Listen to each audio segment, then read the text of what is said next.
21. I will sell my equipment to raise money too, insisted Kismel. It took all of our efforts to dissuade her from this plan of action, and after filling our stomachs with room service meals, we started a full breakdown of our plans. In the evening section of the Monster Arena, which started at 9, Asa and I would bet using our war chests of 200,000 coal as our starter money.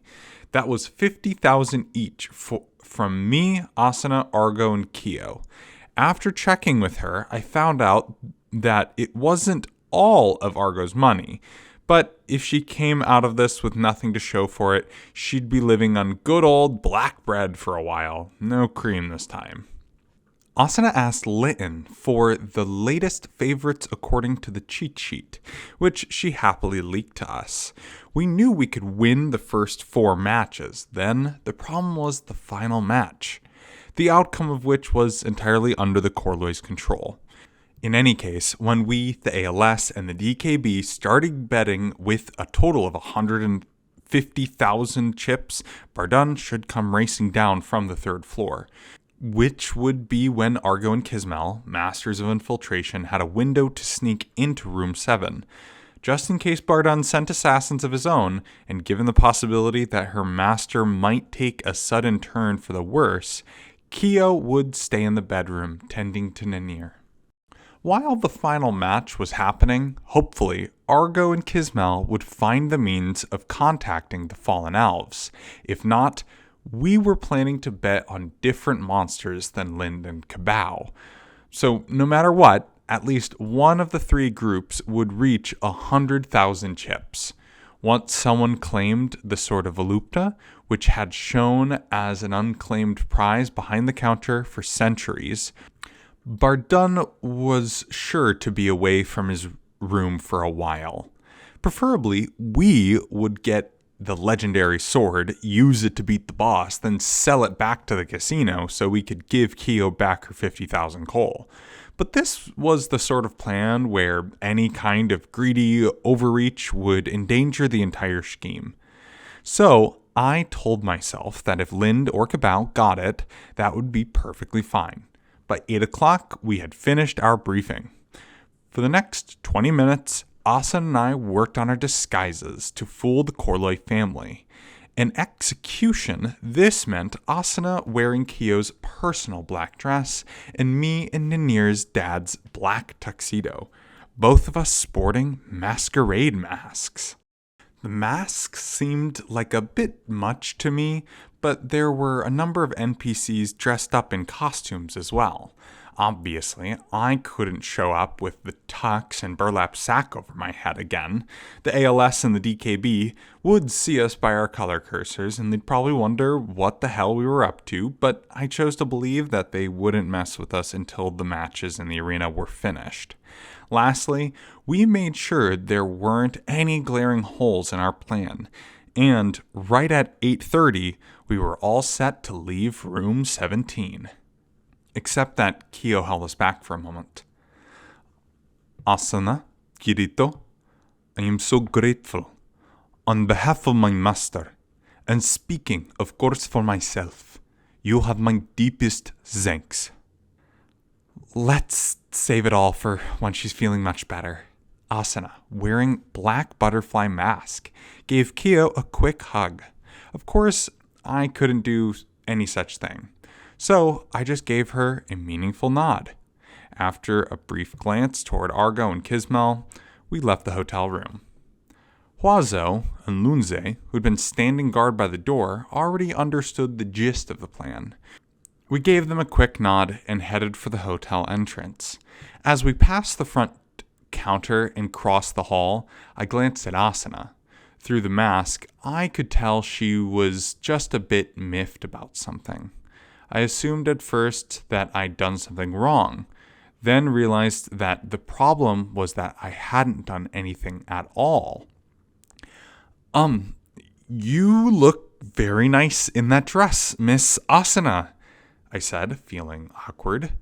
She gave me a silent look, then suddenly reached out with her left hand. I tensed, expecting one of her usual punches to my side. but instead she grabbed my wrist. After adjusting my arm so my palm was facing upward, she lined up next to me and placed her hand in mine. We started walking down the spiral steps like that. I hastily slowed to match her pace and asked under my breath, what is this? Shut up. This is just what you do. That seemed like an unfair response, but I realized that arguing wasn't going to get me anywhere. All I could do was walk and pray no other players witnessed us. I was already feeling strange enough in the shiny leather shoes, which I'd hardly ever worn in the real world. But I couldn't complain to Asuna, who was easily managing the preposterously delicate high heels on her feet. Fortunately, I didn't trip and fall down the stairs or see anyone I knew. When we reached the first floor, I pulled loose the hand I'd been using to escort Asuna, exhaled silently so she wouldn't hear, then headed for the chip purchase counter in the gaming room. There was no way to prevent my voice from cracking when I told the lady in the bow tie, 2,000 chips. She smiled and replied, "Of course, sir," which brought up a payment window. I dispelled my hesitation and hit the OK button, instantly obliterating the 200,000 coal in my inventory. 2 large coins appeared on the counter with 1,000 VC stamped on the front. I plucked them up and dropped them into the inside pocket of my tuxedo jacket. The next 2 hours would determine whether these chips turned into 100,000 or simply vanish into nothing. It brought the nightmare of the beta test back into vivid memory and a prickling sweat to my skin. At the time, having my entire fortune riding on the last huge bet sent my pulse racing so fast that I thought I'd pass out. Now it wasn't just my fate riding on the line, but Nanir's life and Kismel's honor. There was no longer any possibility for me to cut them loose and say that whatever happened to mere game NPCs didn't matter in the end. Aincrad had a built-up history for centuries, possibly even a millennium. And Kismel, Nanir, Keo, and even the sword fighter in the Harin Tree Palace, Lavik, and Viscount Yoflis, were all true people who spent their lives in this world. Come on, let's go. I pulled out my arm again. I looked up, distracted from my thoughts. There was Asuna, looking at me just the way she always did. Belatedly, I realized that although I was carrying a weight far heavier than anything I felt in the beta, I wasn't doing it alone anymore. I took a deep breath and said, "Yeah, I'm ready." Tapping the 2 coins in my jacket pocket through the fabric, I started walking forward. Asuna took my side and naturally placed her hand on my arm. Is this what you do too?" "It is what you do," replied my temporary partner without missing a beat. I glanced sidelong at her face, which was now a few inches higher thanks to her heels, and thought I caught a hint of mischievous smile on her lips below that butterfly mask. I couldn't help but think, is it really?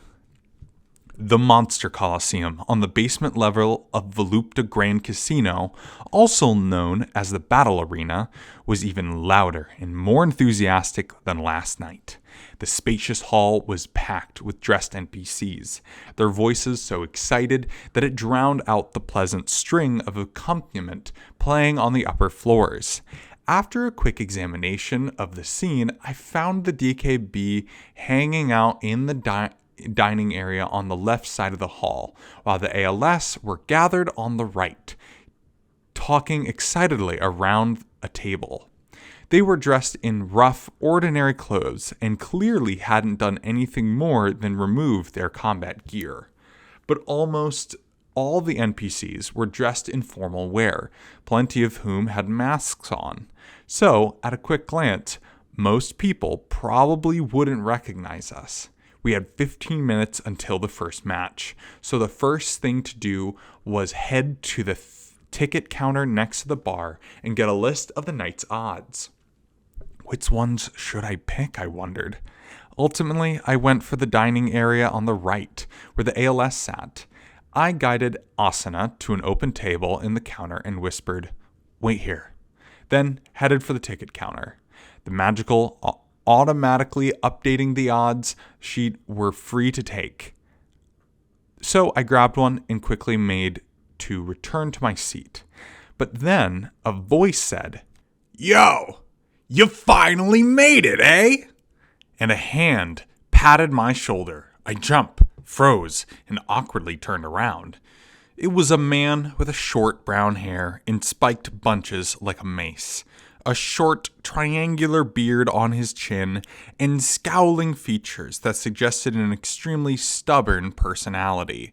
The leader of the Einkrad Liberation Squad, Kabao. One of his eyebrows rose as he took in my appearance from the head to toe. "The hell you dressed like that for?" he said, at which point there was no way to play innocent. Plus, to his eyes, my name Kirito would be emblazoned right over my head. I gave up slipping away and returned the greeting. "Heya, Kabao." "Well, I don't got the time. I don't care about your clothes. Where's your partner?" Over there," I said, pointing at the table in the corner. He turned and started windmilling his hand toward us. "Come on, get over here," he roared, drawing disapproving looks from the nearby ladies and gentlemen in their finest garb. Asuna realized, as did I, that he could potentially ruin the whole plan by drawing the attention of any Korloi people in the room, so she quickly wove her away through the crowd and murmured, "Good evening, Kabao." "Yeah, evening. Well, you look a lot better in those clothes than he does." "What the hell do you want anyways?" I had to bite my tongue to keep it in my mouth. "Listen, Kabao, we don't have time for either." I know. I'll get to the point." He took us to an empty table nearby, glanced at his fellow guildmates at their table, then said, "I heard from Linton about how the cheat sheets were a trap set up by the casino. I gotta thank you for that." The sight of his spiky head actually dipping an inch in gratitude shocked me. Asuna had given Linton a warning that it was 99% likely to be a trap in exchange for learning the sheet's odds. I just didn't expect it would lead to a personal thank you from Kabao. I guess people really can change, I thought. But then he said, "The thing is, we already had our suspicions last night. I mean, following every last bet the paper says and winning every one seems a little too good to be true. Know what I mean?" "But you still bet according to the sheet in every match, right?" I pointed out. Kabao put on a bitter scowl. "Well, I mean, I did get 9 out of 10 matches dead on. All 5 matches earlier today played out like it said, and I assume the first 4 tonight will too. But we're gonna bet against the sheet on the last one. I just wanted to tell you that," he said, then turned on his heel and gave us a quick goodbye, and started walking back to his people. Hold on, not so fast," I exclaimed, grabbing his moss green shirt and turning him back around. "What?" I mean, if you want to bet the opposite, that's your business. But did you talk to Lind about it?" "Why would I?" "Why? Because if the ALS and the DKB bet on different monsters in the final match, it ensures one side will win." "Listen, pal," he said, looking exasperated and jabbing an accusatory finger in my chest. "I know it ain't ideal to always be butting heads with them over every little thing. Like you said, if we bet on both monsters, one of the two of us is gonna win. Guaranteed. But it ain't gonna work out like that this time. You saw the specs on that sword, didn't ya? That's a balance breaker. It's even more broken than that guild flag. Neither Lind nor I is the big enough man to step aside and give our rival all the glory. He pulled back his finger and smacked his chest with his hand, then walked back to his companions. 3 seconds of stunned silence later, I looked at Asuna. I have never seen someone brag about not being a big enough man before. She noted. Well, I guess that's more trustworthy than someone who would claim they were the bigger man, I murmured back. The clock said we had just 7 minutes until the start of the competition. I quickly laid out the odds on the table so we could examine it together. To my surprise, the paper had altered entries for the first match, which was where the monsters was due to be substituted. The rusty Lycan had been replaced with quad scissor crab, apparently. According to Litton, who'd been feeding information to Asuna, the older man with the cheat sheet showed up out of nowhere just before the night matches began, handing out updated odds for the altered first match. If I didn't know what he was up to, I'd be amazed at his helpfulness. We used the brass pen attached to the table to mark the latest predictions next to the monsters on the list. Match 1, Scaly Badger, O versus Squad Scissor Crab, X. Match 2, Studded Stag Beetle, X versus Squiddly Vine, O. Match 3, Lightning Squirrel, Triangle versus Rocket Gopher, O. Match 4, Bestial Hand, O versus Ferocious Hand, X. Match 5, Tiny Glipodont, Triangle versus Viridian Bighorn, O. Interesting that there are no rockets in this world, but it's on a monster's name, I remarked, spinning the heavy brass pen after I decided to check all the names. Once again, Asuna exhibited a shocking depth of knowledge. From what I recall, the word rocket comes from a spool of thread around a stick. Surely they have those in Aincrad. Oh, I see. Also, there's a family of rodents from North America known as pocket gophers. So I would assume that rocket gopher is a pun on that. Oh, I see, I repeated, feeling like an automated chatbot.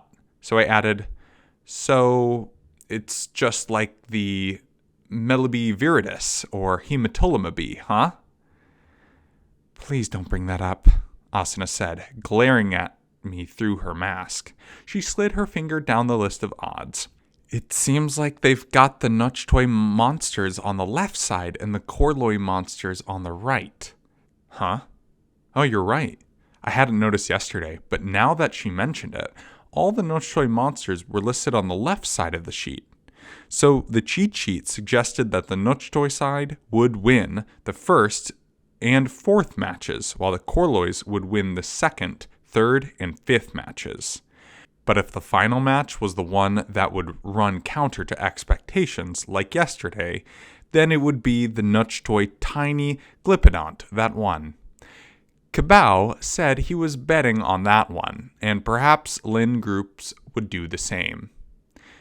If so, then the Glippodont's odds were going to be much lower, depending on how much was won through the first 4 matches. It was possible that winning the final match might still leave us short of the required 100,000 trips, but that wasn't my concern.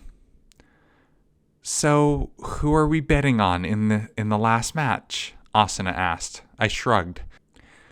Depends on how Lind Kiba plays things. But if they both bet on the Notchtoy monsters, we'll probably end up betting on the Korloi monster. If the Korlois are able to manipulate victory and defeat however they want, wouldn't they want to make their monster win because they'll make more on the losing bets? That would be the rational decision, yes. I have a feeling that this is going to make your popularity drop among Lind and Kabaos of the game even more than the guild flag incident did. Can't get any lower than 0, so I'm not that concerned. At that moment, the hall was suddenly filled with the sound of a tremendous gong crash. Spotlights shone down from the walls at a booth toward the center of the floor. Ladies and gentlemen, welcome to the crown jewel of Volupta Grand Casino, the Battle Arena! It was the same stylish NPC with the white shirt and red tie who had emceed the event last night. Bellowing from the spotlights, it was literally the exact same speech even. The first match of our night schedule will be starting shortly. Ticket sales are ending in just 5 minutes, so get those wagers in now while you have the chance. The rumbling murmur in the crowd rose in pitch and volume, and dozens or 2 NPCs moved towards the counter. I had to summon my courage before joining them, converting my chips worth 200,000 coal into a single ticket. Well, here goes. I'm about to bet on the Scaly Badger in the first match, I announced, feeling sweat slick my palms. Right, said Asuna. I'm going to buy some drinks and get us seats up front. Thanks. For being so terrified of ghosts, she's sure fearless when it comes to a situation like this, I thought, hurrying off to the ticket counter. The Scaly Badger was, as the name suggested, a large badger-like monster covered in hard scales, while the quad scissor crab had 4 huge claws rather than 2. The crab nimbly caught the badger many times, but it could not break the metallic scales. The badger crushed an arm and leg with its sharp teeth to finish off the crab. The cheat sheet was right on this one. We now had 4,320 chips. The studded stag beetle on the second match was an insect whose black carapace featured tack-like silver protuberances along its length. Its enemy, the squiddy vine, was a plant monster with 10 long, wriggling, squid-like limbs. The stag beetle attempted to sever the vines with its jaw, but the vines bent and stretched like rubber, and were surprisingly hard to cut. It wrapped up the hapless stag beetle and crushed it. We had 8,424 chips now. In match 3, the lightning squirrel measured about 16 inches, tail included. Its fur was pure blue, and its front teeth were long and sharp. The rocket gopher, like Asuna said, was a short, squat rodent, colored a dull gray. The squirrel, in keeping with its moniker, was blindingly fast, leaping all over the cage, and it tore at the gopher with its teeth and claws. I started to worry that we'd made the wrong choice, but right after the gopher's HP turned red, it shot fire from its tail and shot through the air like a rocket, obliterating the squirrel. 21,818 chips. In the fourth match, the bestial hand and the ferocious hand were disgusting-looking crustaceans that resembled human hands, only 3 times the size. The bestial hand was the base species, while the ferocious hand was a color alternate. The bestial mainly attempted to grab the other, and the ferocious had a special stunning ability.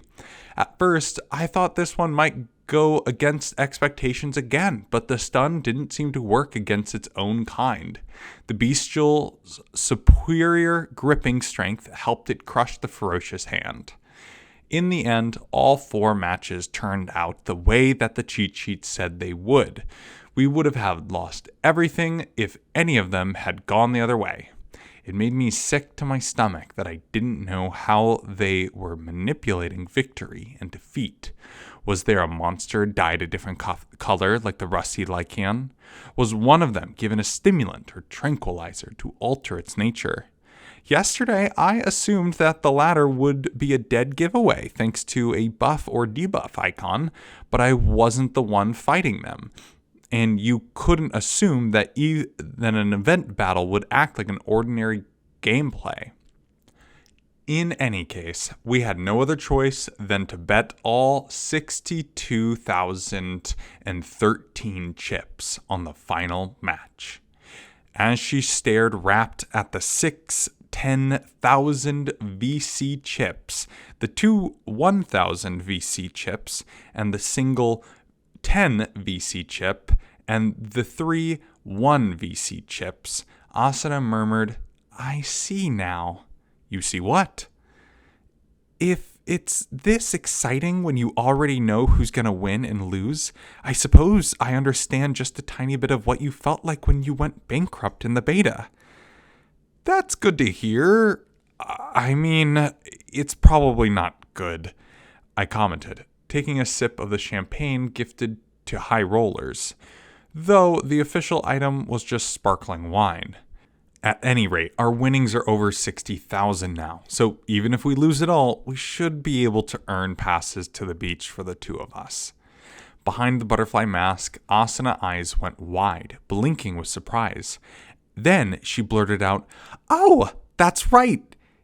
It's what I wanted in the first place from all of this. I completely forgot." Even if we get the passes, it'll probably be a while before we can actually enjoy the beach, unfortunately. Plus, I didn't finish that sentence, but I trusted that Asuna understood. If we weren't able to save either Ninir or Kismel, we weren't going to be in the mood for the beach anytime soon. Step 1 to fully enjoying the white sand and crystal blue water was getting that dragon blood and the 4 sacred keys. Whether that succeeded depended on if we, Lind, or Kabao reached 100,000 chips after the final match, and if it lured Bardun out to the arena, like we hoped. "Ladies and gentlemen," boomed the announcer NPC again, accompanied by the gong. "It's time for this evening's grand finale! The pitched battle between our two last combatants will be starting momentarily. Ticket sales will be halted in 5 minutes. Bet large and bet often." The fear inside the hall rose yet again, and many visitors pressed towards the counter. Lind and Kabao surely among them. I wanted to get it over with too, but I couldn't make any move until I knew which one Lind Kiba were betting on. After 10 agonizing slow seconds, Asuna opened her player window just above her lap. She glanced at her messages, then leaned closer to me and whispered, "Both the ALS and the DKB bet on the tiny Glipodont." That information was coming from the ALS, Litten, and her boyfriend, the DKB's Shivada. Both understood that the cheat sheet was coming from a fishy source and agreed to help inform us of their guild's choices, only because they liked Asuna so much, of course. "I see. So they're both betting against the sheet," I muttered, checking the odds table. The Nutchoy clan's tiny Glipodont had a triangle symbol next to it, while the Korloy clan's Viridian Big Horn had a circle. If the sheet was accurate as it had been so far, the Big Horn would win. But both Lind and Kabao suspected the sheet was a trap laid by the casino, and they intended to take advantage of it by betting the opposite. That should be the right choice. We knew the sheets were a trap, and if I had a simple choice between the two, I would bet against the monster listed on the paper. Kyo claimed she could not imagine Bardun Korloy failing to envision someone breaking his pattern. But whether the trickery employed in the final match was color changing or chemical agents, It was hard to imagine any means of reversing that in less than 10 seconds between the end of the betting and the start of the match. In any case, if Lind Kiba bet on the Nochtoi monster, then we'll just have to bet on the Korloi monster.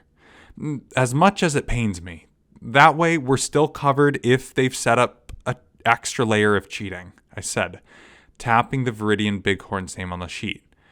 Asuna nodded. Right, but even still, she didn't elaborate, so I glanced at her through the mask and she just shook her head. Sorry, it's nothing. Go and get the ticket. And another champagne if you don't mind. Got it. I stood, clasping the coins in my palm, and hurried to the purchase counter. 62,013 chips, equivalent to 6,201,300 coal, were exchanged for a single slip of paper. Now Lind Kiba and I were wagering over 150,000 chips alone. And with all of the other visitors added, the total had to be over 200,000. Next, I got 2 glasses of champagne from the bar counter nearby and returned to our seats. Asuna sent her a message, which she'd composed in advance to Argo on the 3rd floor. Lastly, we just had to see if Bardun Korloi would come down to monitor the situations. 3 minutes remaining to make your wagers. It's the last and biggest bout of the night, so make sure you join the fun! Roared the NPC announcer from the spotlight. The odds list was changing rapidly as the bets poured in.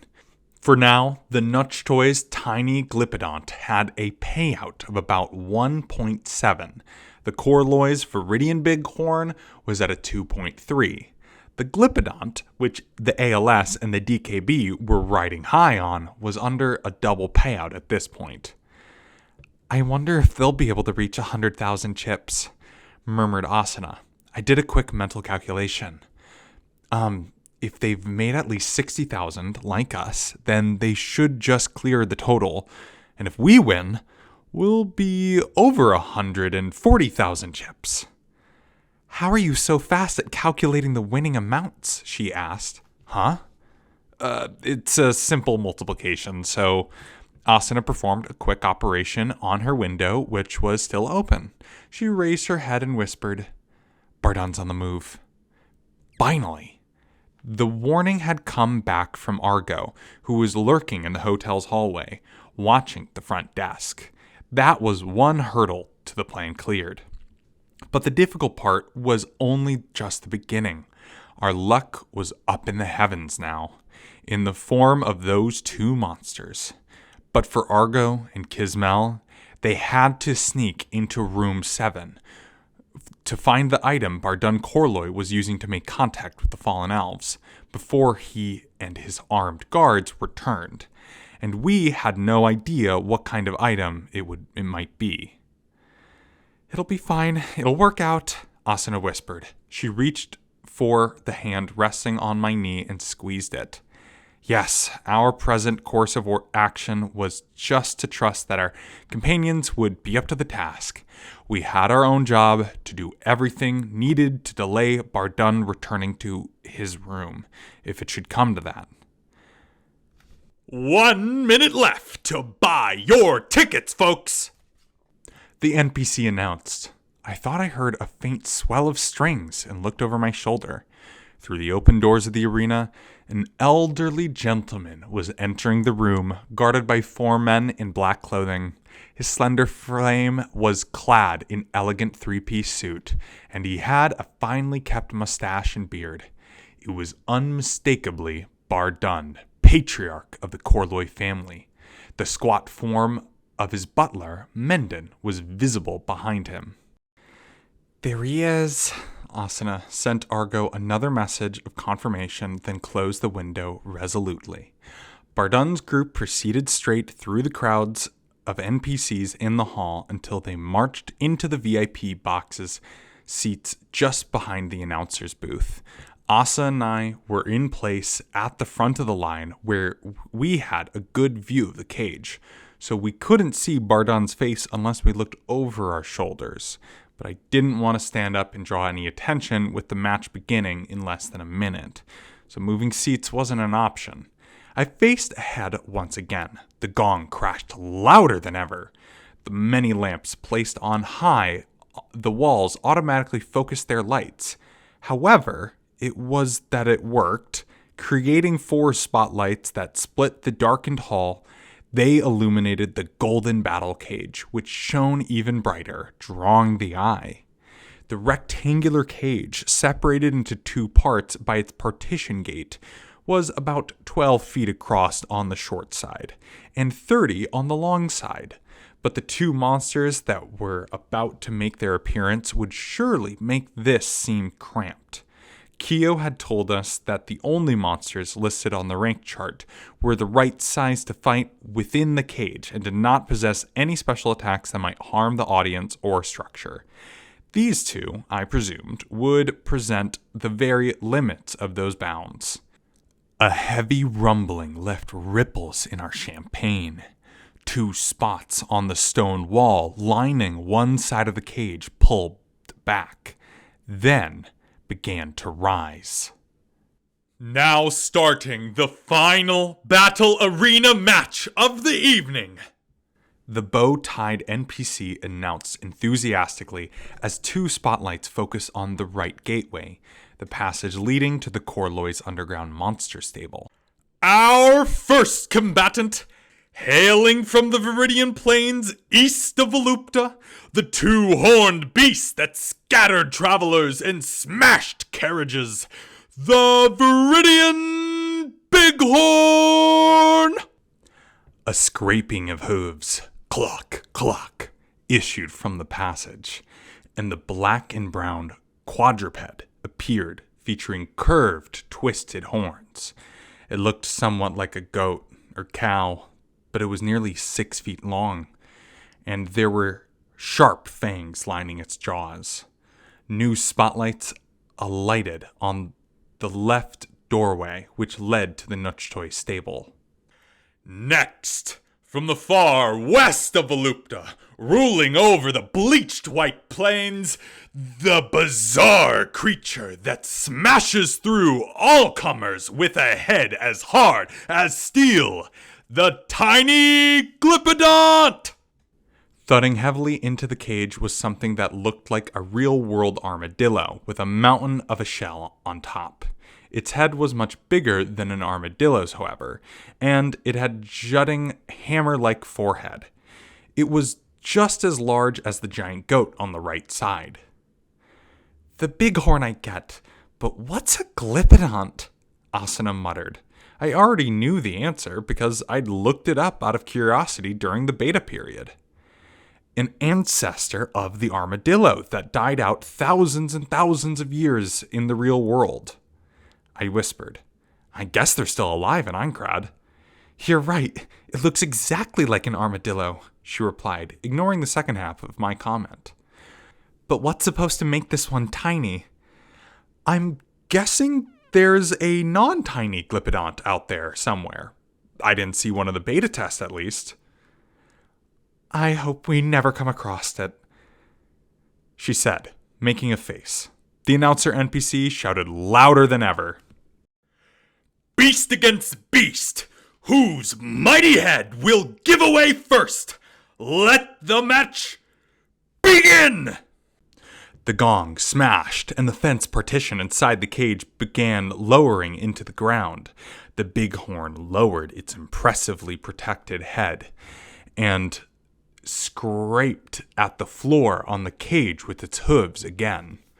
The Glypodont jutted out its hammer-like head from its armored body, tensing its limbs. When the fence was completely out of the way, the 2 creatures roared, the combination ugly and discordant.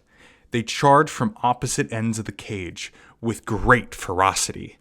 While large, each was only 3 feet wide at the most, and there was 12 feet of lateral space in the cage, giving them plenty room to pass each other. But they had no intention of doing that. Even I wouldn't want to defend against these monsters' attacks.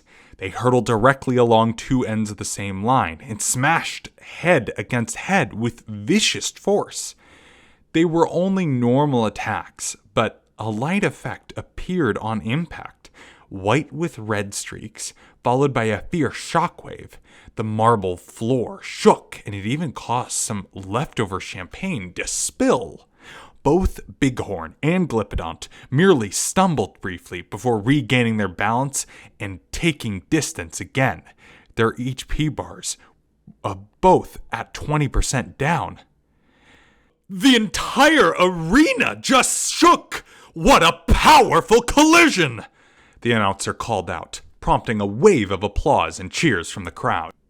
But I wasn't in such an excitable mood. I knew I didn't have the right to pity the monsters who'd been captured and forced to fight. But if I was able to compartmentalize my feelings that strictly, I wouldn't have let my emotion take over and freed the rusty Lycaon from the stables in the first place. At the very least, I had to keep my feelings level and watch out for any signs of wrongdoing in the match. If my guess was correct, the Corloys would attempt to maximize their profits by flipping the outcome back around so that the Viridian Bighorn won, matching the cheat sheet. I just had no idea how they were going to do it. Neither of the two monsters seemed to be in anything less than fine condition, and presumably there was no color variant species on this floor, so die-based cheating was out. It seemed like the best method would be to throw something in from out of the cage, but not a single person watching was up close to the cage due to the shockwave of the monster's impact. If you'd been close enough, you would have easily suffered splash damage. The Bighorn and Glypodont backed away to their respective corners, then lowered their heads. Under the glare of the spotlights, I could see each enter the charging motion. The Bighorn pawed at the floor, while the Glypodont spread its limbs and tensed. A moment later, the second charge was on.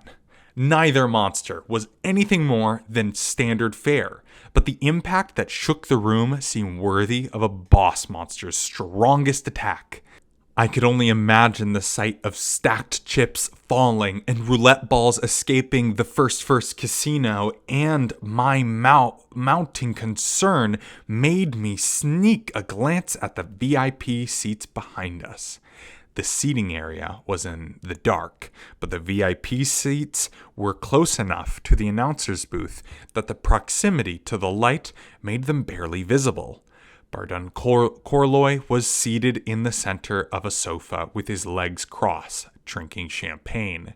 The serene look on his face betrayed no hint that he was concerned about damage to the casino or the exposure of his sheets ruse.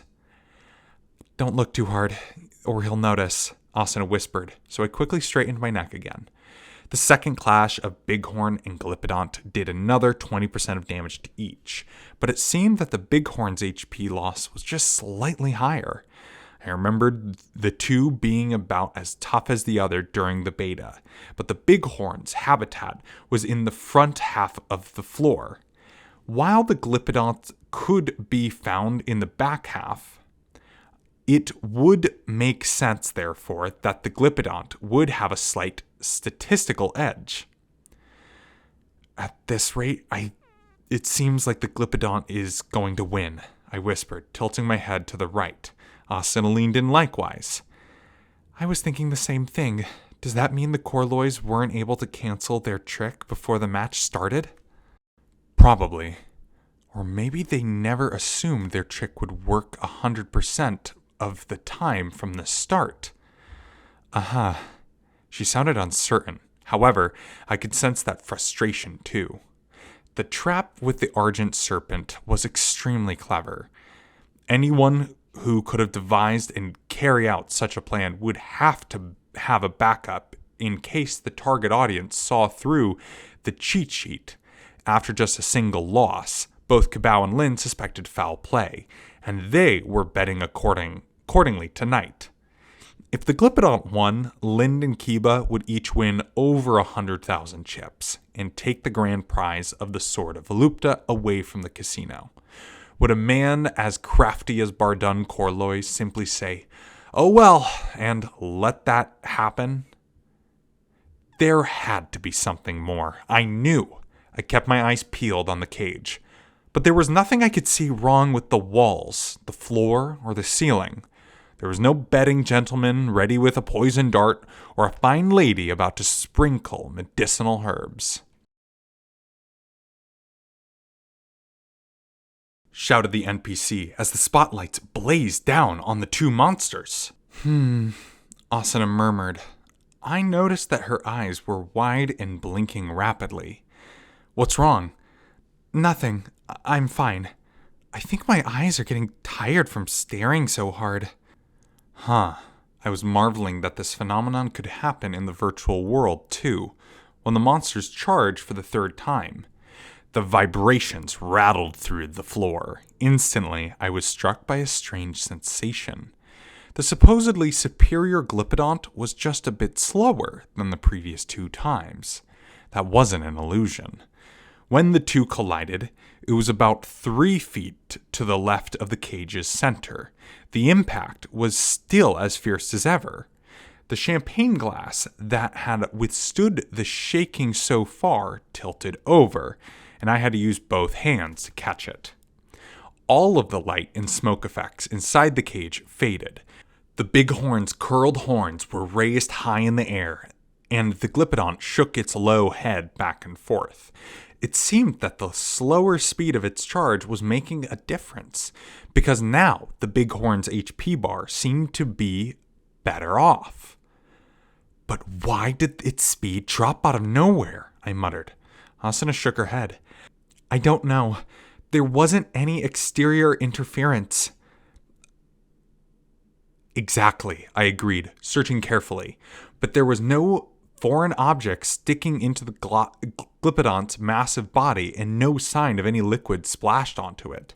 The bighorn had a little over 40% of its health left, while the Glyptodont was at about 38. 2 more charges would probably do it. If the Glyptodont continued to fall further behind, the bighorn was going to emerge victorious.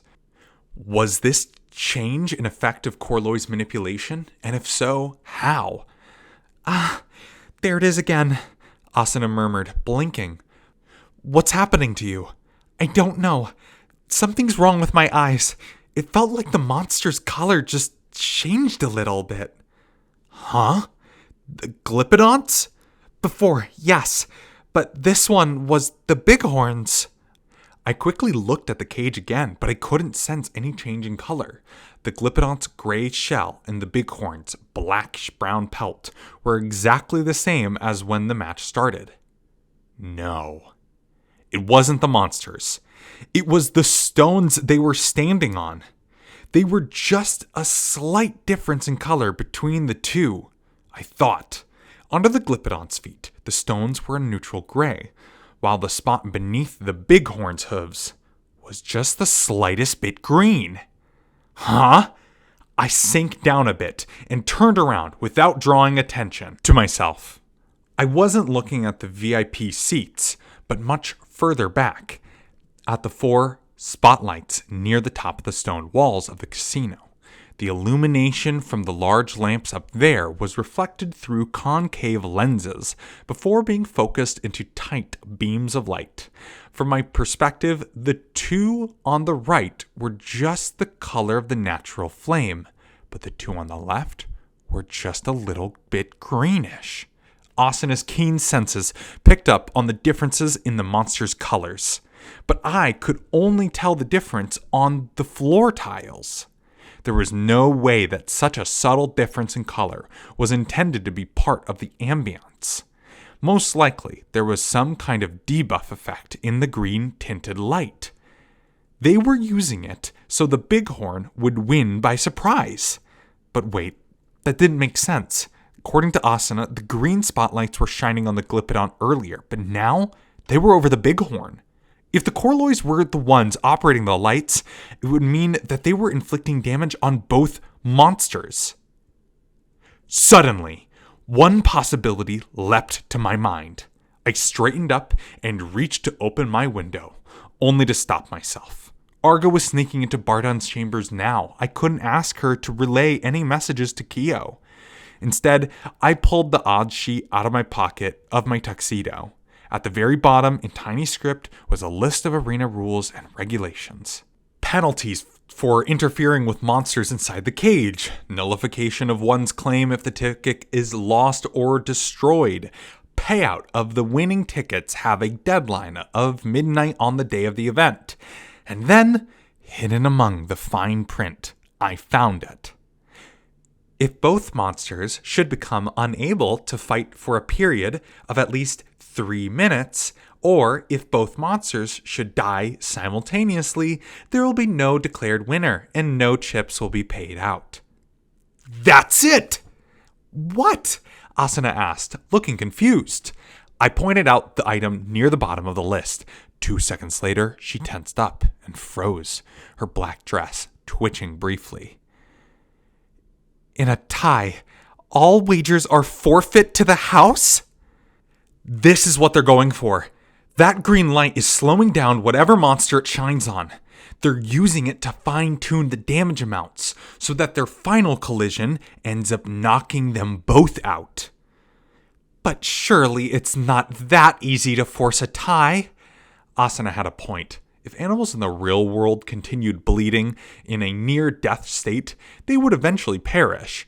But as long as a monster in SAO had 1 hit point left, it wouldn't die.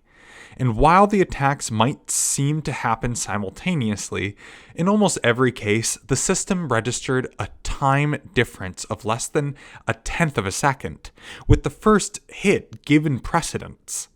In order to cause a tie in PvP, the person who took the first attack and lost all HP had to either inflict some kind of exceptional damage via a skill or item, or manifest some kind of actual miracle to keep their avatar moving until it counted as a tie.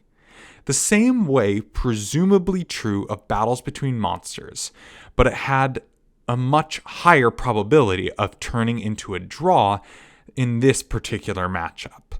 The Bighorn and the Glypodont both used headbutt attacks exclusively, meaning their attacks and the damage suffered would happen simultaneously.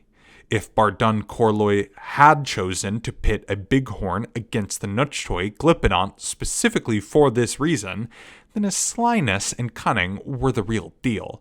Although I had no proof, I suspected this was not a pre-programmed part of the quest, but the work of Bardun's excellent AI planning and preparation for any outcome.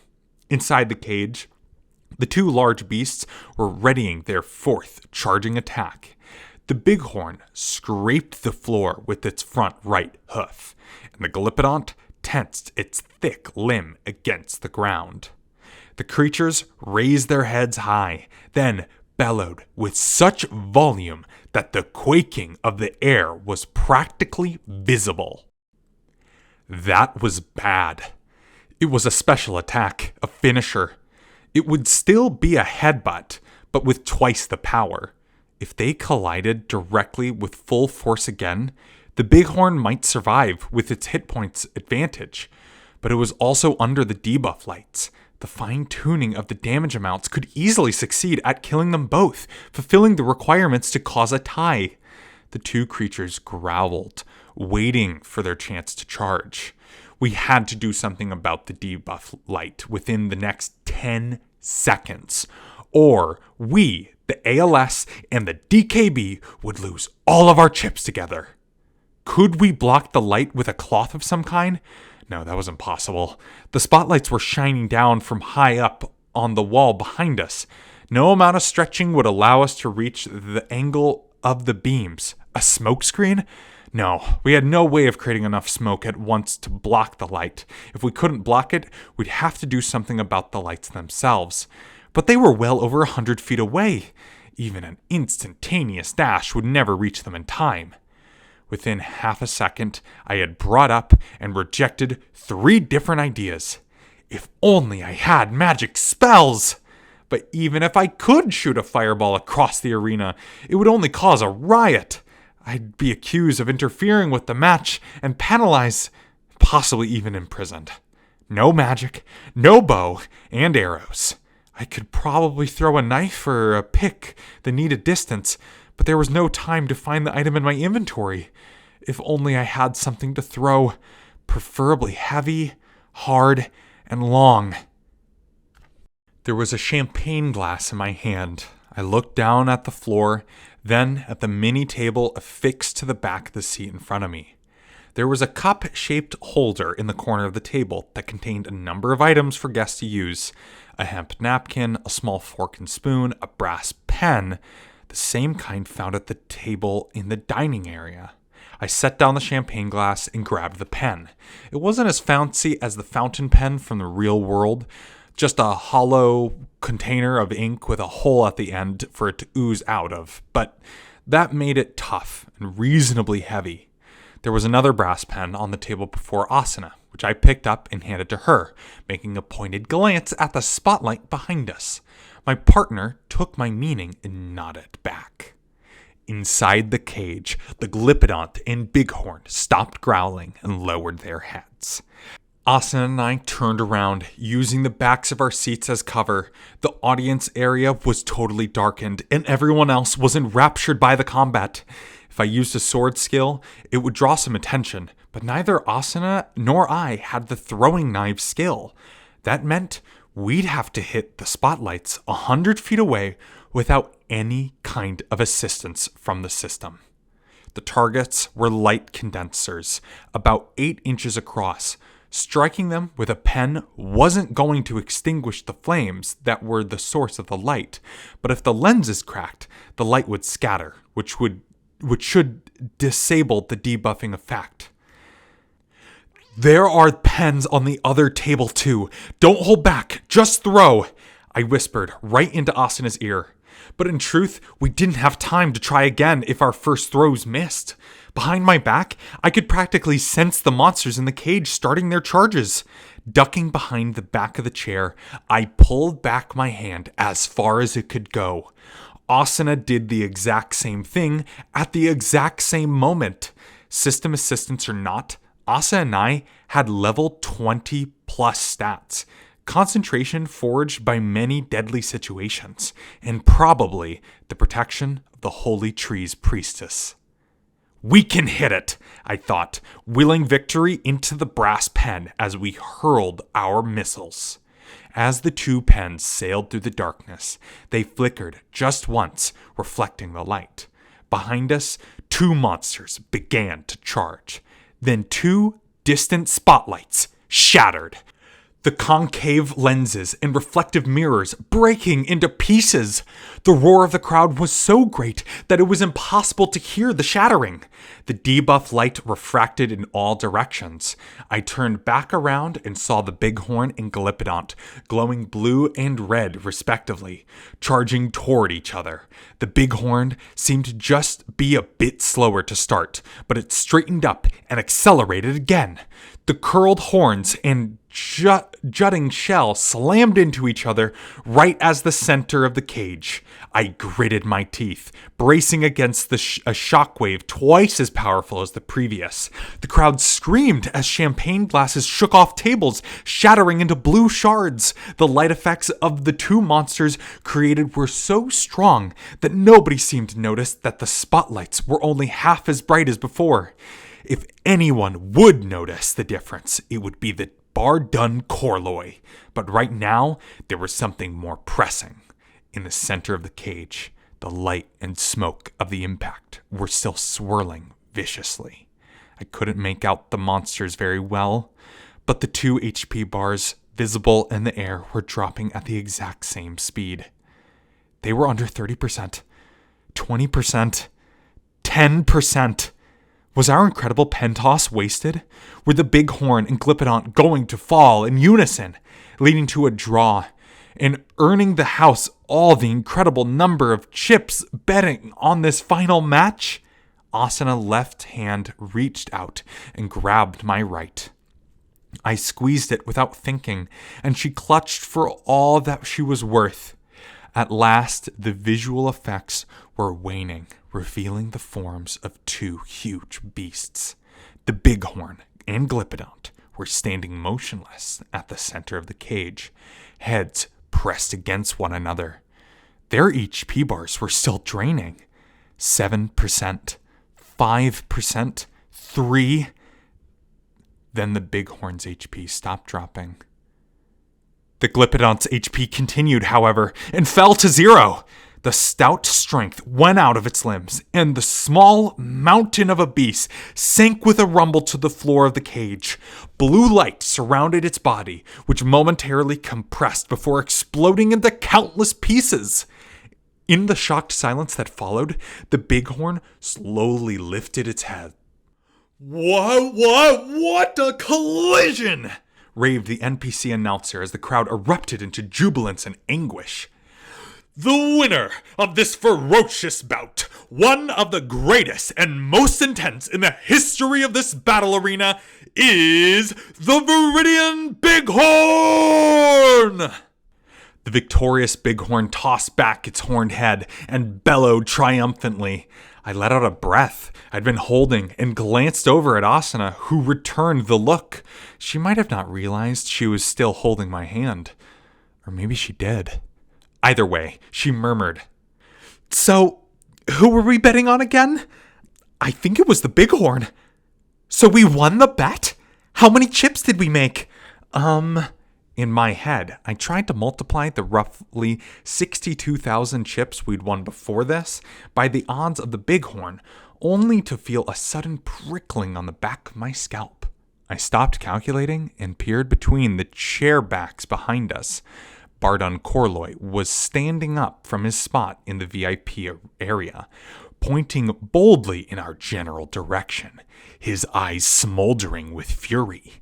He didn't miss the sight of the pens flying through the darkness, it seemed. 4 men in black suits left the VIP area, heading our way. Uh-oh. I hunched my neck and tugged on Asana's hand. We stayed crouched, passing between the legs of the other audience members and the backs of the chairs ahead of us as we made our way left down the row. Once we reached the steps at the end, we turned and hurried upward into the dining bar area, then towards the exit. Where are we going? Let's go to the back third of the floor and to change. I'm worried about the others too. Good point. Beneath her butterfly mask, Asana's lips pursed. We were slipping through the crowd at the dining bar, keeping our heads down, when a recognizable voice bellowed with rage and agony to the left somewhere.